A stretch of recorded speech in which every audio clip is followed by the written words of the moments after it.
আসলে কারখানা ঝগড়া জড়িয়ে পড়েছিলাম, তাই আর আসবার সময় হয়ে ওঠেনি। বাবা কিন্তু আপনার কথা প্রায় বলে। হ্যাঁ, কাকাবাবুর সঙ্গে আজ একটা আলোচনার জন্য আমাকে আসতে হবে। কিন্তু বাবা তো বাড়িতে নেই, রাতে ফিরবে। সে কি? তাহলে আজ তো আমার দেখা হওয়ার সম্ভাবনাই নেই। কেন আজ রাতে এটার না রঞ্জনদা অনেক দিন পরে এলে। না না, আমাকে এখন চলে যেতে হবে, কারখানা অনেক কাজ পড়ে আছে। সারা জীবন শুধু কাজ করে থাকলেই চলবে? এবার একটু সংসার বাঁধুন। সংসার বাঁধার ইচ্ছা আমাদের তো নেই না। আমি তো অনেক কষ্টে কারখানা করে তুলেছি, তাকে আরো অনেক বড় করে তুলতে হবে। শ্রমিকদের ভালো মন্দ কথা আমাকে চিন্তা করতে হবে। শ্রমিকদের জন্য এত চিন্তা করেন আপনি? শ্রমিকরা তো মানুষ, তাদের সাধারণ আছে, তাই তাদের শক্তিদের কথা আমাকে চিন্তা করতে হবে। সত্যি আপনার মতো মানুষ হয় না। আমাকে উচিত ধরুন অনিতা, এখনই পরে গিয়ে দেখবে হাত পা ভেঙে বসে থাকছো, আর দেখবে তোমাকেই সেবা করতে হবে। সত্যি বলছেন? আপনার সেবা করতে পারলে নিজেকে আমি ধন্য মনে করবো। এটা আপনাকে আমি বলে বোঝাতে পারবো না রঞ্জনা, যে আপনাকে আমি কতখানি ভালোবাসি। ওই স্ত্রীর মুখে একথা শোভা পায় না মিতা। রঞ্জনা বিবাহিতা মেয়েদের পরম অপুরুষের চিন্তা করো মহাপাপ। যাও শ্বশুরের ভিটা ফিরে গিয়ে স্বামীর সেবা যত্ন করো, তাদের সুখ দুঃখের অংশ নাও। যে আনন্দ থেকে তুমি বঞ্চিত হয়েছ, সে আনন্দ তোমার মুখের দিনে হয়ে উঠবে। রঞ্জনা কিন্তু আমি এটা পরমৃত্য স্তরে তো স্বামী ঘর, সেখানে নিজেকে বানিয়ে সাথে নিজে ঘর সংসার করাকেই মেয়েদের ছিল তোর প্রথম। কিন্তু যে মেয়েটা তা না করে স্বামীর ঘরকে অপেক্ষা করে চলে যাচ্ছে, বাপের বাড়ি চলে যাচ্ছে, সে কোনোদিনও সুখী হতে পারে না।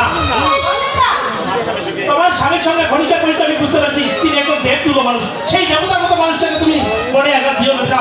অপরকে বঞ্চনা করলে সেই বঞ্চনা লাগাতে নিজেকে একদিন ক্ষত বিক্ষত হতে হয়, ক্ষত বিক্ষত হতে হয়। রঞ্জনা আমার ভালোবাসাকে প্রত্যাখ্যান করলো।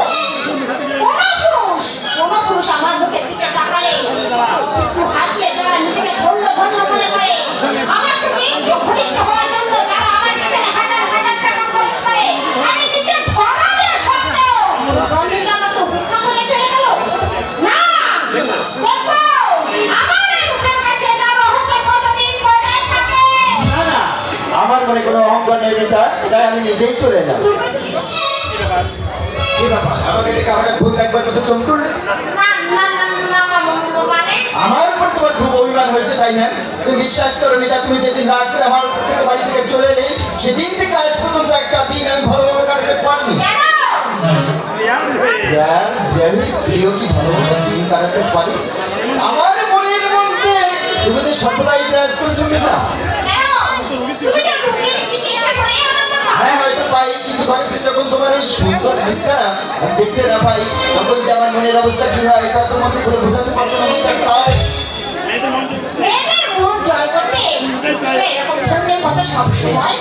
মিতা, আমি তোমার স্বামী, আমাকে তুমি ওই পর্যায়ে ফেলো না মিতা। আমি তোমাকে নিয়ে যেতে এসেছি, তৈরি হয়ে নাও। ভুল করো না মিতা, তুমি ভুল করো না। আমি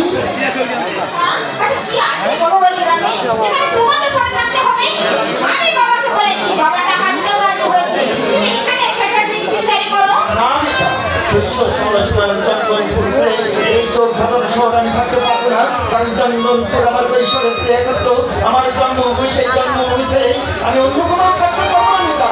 চলো আমার হাত ধরে দেবতার প্রিয় স্থানে তুমিও চলো। গ্রামের আর পাঁচটা বধুর মতো কলসিটাকে নদীর ঘাটে তুমিও জল আনতে যাবে, লাল পাড় শাড়ি পরে সংসারের মঙ্গল কামনায় প্রতিদিন সন্ধ্যাবেলায় তুলসী তলায় প্রদীপ জ্বালাবে, আর আমি তো চোখ পড়ে দেখবো তোমার মধ্যে আদর্শ পল্লী বধুর রূপ। মিতা, তুমি চন্দন করে সেই বউ, তোমার গায়ে এ সাজ মানায় না। এই সাজে তুমি পাবে না স্বর্গীয় আনন্দ পেতে হলে তোমাকে আদর্শ পল্লী বধুর সাথে সাজতে হবে, দেখবে তোমার জীবন অন্যরকম পড়ে হবে। আমি জানি মিতা, আমি জানি আমার কথাগুলো শুনতে তোমার বিরক্ত লাগছে, কিন্তু তোমার ইচ্ছাই হোক বা অনিচ্ছাই হোক, আমাদের বিয়েটা যখন হয়েছে, আর এই বিয়ের ব্যাপারে তোমার মায়ের সঙ্গে আমার মায়ের ছেলেবেলায় দুই সঙ্গে কথা ছিল। তাহলে কেন তুমি গ্রামে থাকতে চাইছো না?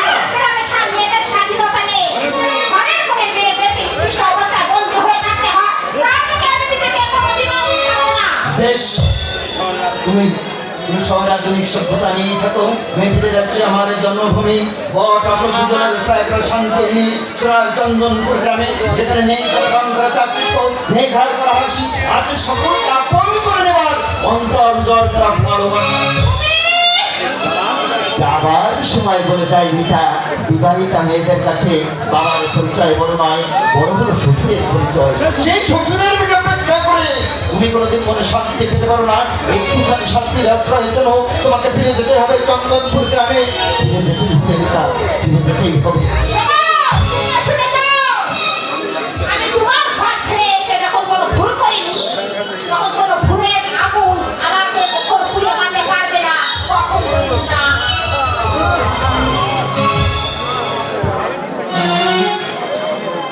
হোসেনের সাথে হরিহরের মামলাটা ধরিয়ে দিতে পারলে কিছু পয়সা হাতে নেওয়া যাবে।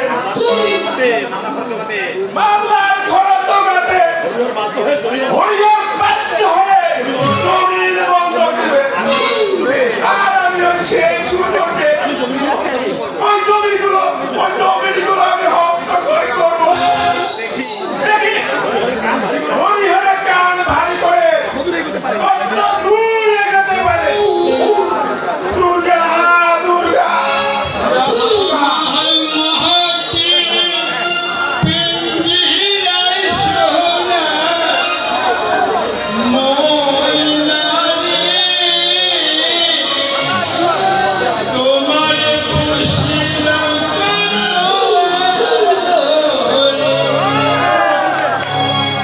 আমার মাটি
কেন তুমি অপমান করতে গেলে ভাই? আমি তোমার এই দুঃখ আমি আর সহ্য করতে পারছি না বৌদি। সর্বক্ষয় ভক্তি আমি কতদিন তুমি মুখ সহ্য করবে? না, না, আমার তো কিছু হয়নি ভাই। এই কপালে রক্তবিন্দু দেখার পরেও তুমি আমাকে বিশ্বাস করতে হবে তোমার কিছু হয়নি। বহু আদর্শ কুলবধূ মুখে হাসি সাজিয়ে আর কত বুকের ব্যথা তুমি সাজিয়ে রাখবে। ঠাকুরপো, কাঁদো তুমি কাঁদো, চোখের জলে এই পৃথিবীর কঠিন মাটি ভাসিয়ে দিতে না পারলেও তোমার বুকের হাড় কিছুটা লাঘব পাবে। তাদের সংসারের কাছে তুমি কিছু না পেলেও মনের দিক দিয়ে কিছুটা শান্তি পাবে বৌদি। আমি কিছু করতে পারলাম না, আমি যে নিরুপায়, আমি কিছু করতে পারলাম না বৌদি, আমি নিরুপায়। তুমি আমাকে ক্ষমা করো বৌদি, তুমি আমাকে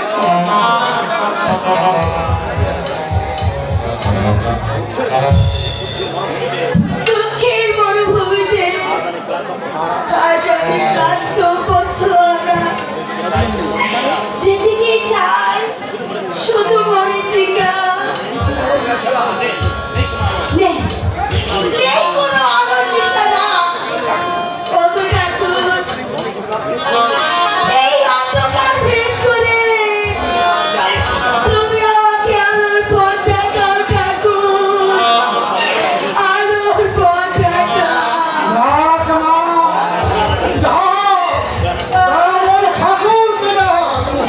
ঠাকুর একদিন নিশ্চয়ই তোর উপর মুখ তুলে চাইবে। আবেদন কোনোদিন ব্যর্থ হবে না। বাবা, মা, তোর চোখে জল কেন রে? নিশ্চয়ই তোর শাশুড়ি তোকে কিছু বলেছে। না বাবা না, মা আমাকে কিছুই বলেনি।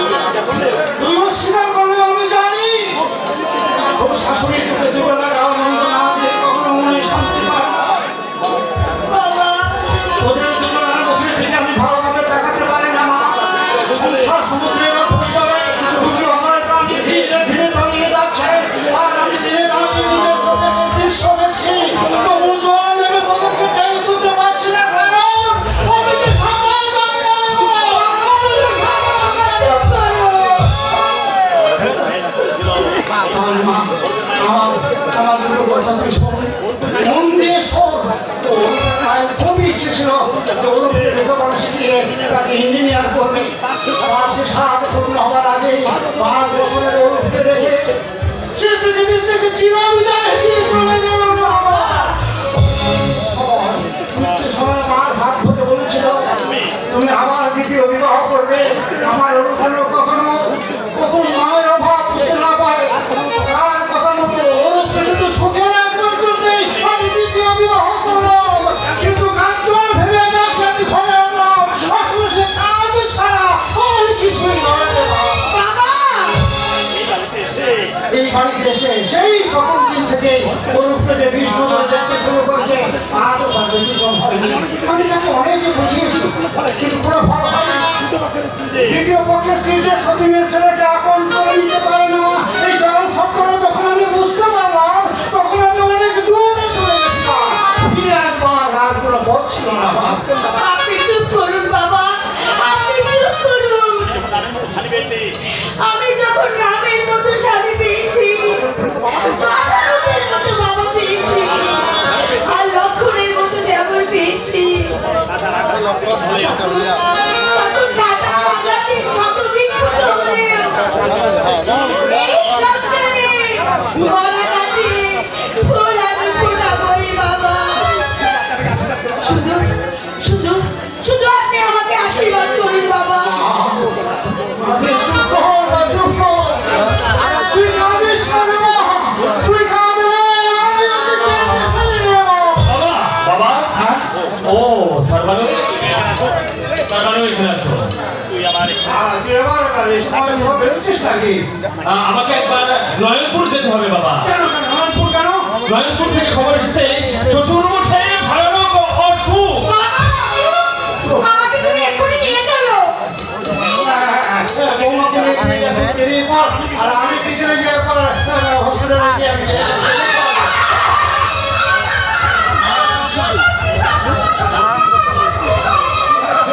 ভাগ হয়েছে কি?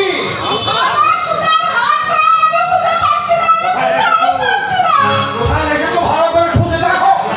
আমি কাল টিভির খবর পর বাড়ি থেকে বের নিয়ে এসে বাবা থেকে খুঁজে টেবিলে ট্রাক রেখেছিল। এখন আমি কোথাও পাচ্ছি না। সবের হাত দিয়ে এসেছে, শুরু হয়ে গেল। কি আবল তাবল বকছো, হ্যাঁ? বাড়িতে আমরা এতগুলো লোক আছি, তার মধ্যে বাইরে থেকে চোর এসে তোমার হাতটা চুরি করে নিয়ে যাবে, আর আমরা সব দেখতে পেলাম না। ঠিকই বলেছে। আমি যখন এ বাড়িতে থাকি তখন আমাকে অবিশ্বাস করাটা স্বাভাবিক। আমার ঘরে যা কিছু আছে সব তোমরা দেখে নিতে পারো। আর পরে যেন আমার কেবল দোষ দিও না। এই আমার জামার পকেট, এই আমার প্যান্টের পকেট, এর পরেও যদি তোমাদের বিশ্বাস না হয় তোমরা নিজের হাতে আমাকে চেক করে দেখতে পারো। মা, তুমি বোধহয় আমাকে অবিশ্বাস করছো, তাই আমার এই প্যান্টের পকেট, এই আমার জামার পকেট,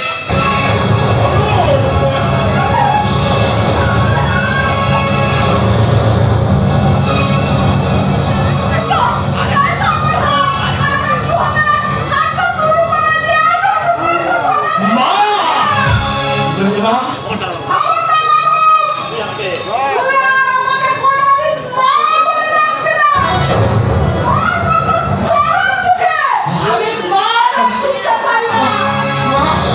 বললে কি বললে মা? আমি চোর। আপনি আমাকে বলতে পারলে মা? তুমি আমাকে এখন নিজে ভাবতে পারলে মা? ছোট থেকে আজ পর্যন্ত আমি তোমাকে না জানিয়ে একটা জিনিস আমি হাত দেয়নি। এমনকি 2 টাকার দরকার হলে আমি তোমার কাছে হাত পেতে দাঁড়িয়েছি। তুমি না দিলেও আমি কোনোদিন কোনো প্রতিবাদ করিনি। সেই তুমি আজ আমাকে চোর ভাবতে পারলে মা? শ্বশুর মশাইয়ের অসুখ, টাকার দরকার, মায়ের কাছে চাইলেই তো পারতে, আবার চুরি করতে গেলে কেন? বাবা, বাবা, বাবা, আমি চোর নই বাবা, আমি চুরি করিনি বাবা। হাতে নাতে যখন ধরা পড়েছ তখন চোর তো ভাববে। ছি ছি ছি ছি, তোমাকে আমি ভালো ছেলে বলে জানতাম অলো, কিন্তু তুমি যে এত নিচে নেমে গেছো এটা আমার জানা ছিল না।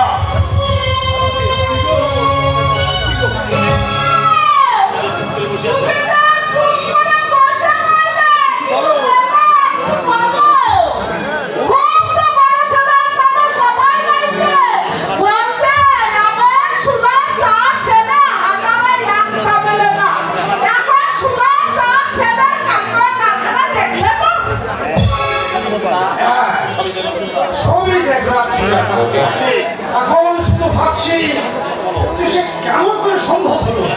না, আমি এতক্ষণ ঘুমিয়েছিলাম না, আমি স্বপ্ন দেখিনি তো রূপের পকেটে তোমারই মোবাইল হাতছে।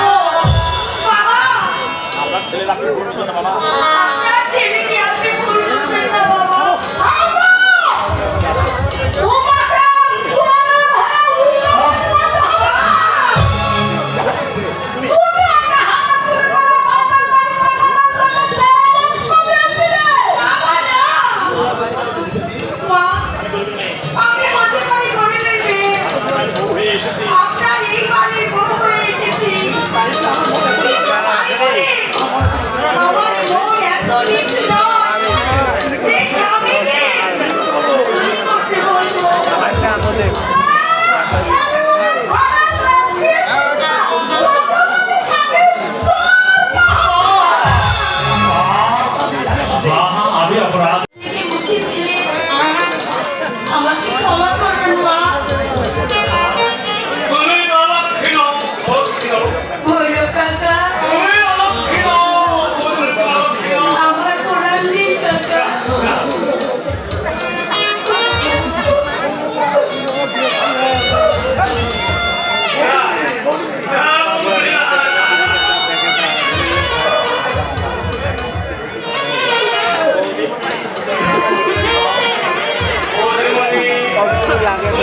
বাবা সময় মতো স্নান খাওয়া দাওয়া করবেন। ডাক্তার বাবু আপনাকে বলেছে শরীরের মধ্যে রক্ষা করতে। আর মনে করে রাত্রি খাবার পরে ওষুধটা ঠিক মতো খাবেন বাবা। ওরে চুপ করো, ওরে চুপ করো। আমি আর সহ্য করতে পারছি না। আমি আর সহ্য করতে পারছি না।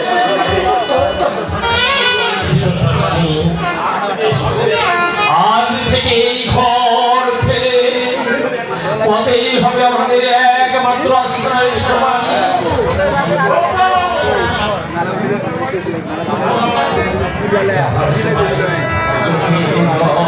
আমাদের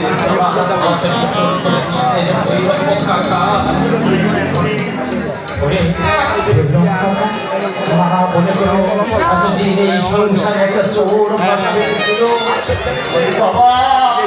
এতদিন মনে করো এই সংসারে একটা চোর বাসা বেঁধেছিল। আজ সে বাড়ি ছেড়ে চলে যাচ্ছে বাবা। অনেক দূরে চলে যাচ্ছে বাবা, অনেক দূরে। আমার সমস্ত জিনিসপত্র তুমি আমার সমস্ত স্মৃতি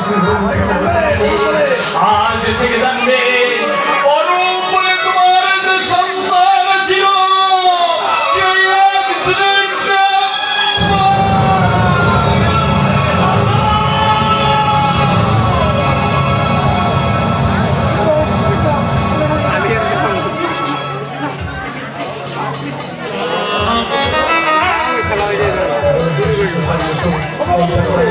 এই সরকারি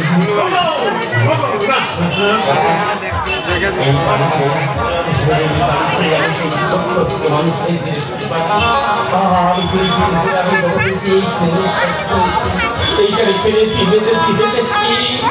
আজ বিদায় বেলায় আমার জন্মভূমি মাটিকে শেষবারের মতো প্রণাম জানিয়ে আপনি চলে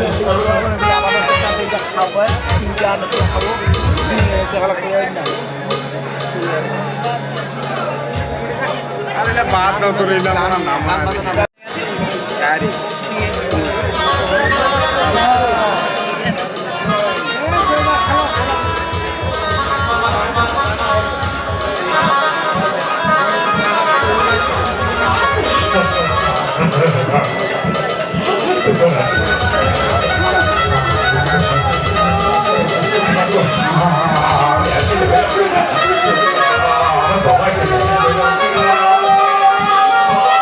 তুই কোন ভুলে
তুমি মানুষ যখন ভুল করে ভুল পথে চলতে শুরু করে তখন সে ভেবে রাখে যে সত্যি সে ভুল করছে।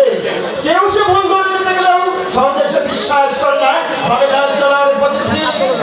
আমি কি শুধু একাই ভুল করেছি, তুমি ভুল করছো না? বেশ, আমার ভুল করে দাও, দেখে যদি সঠিক পথে চলতে পারি।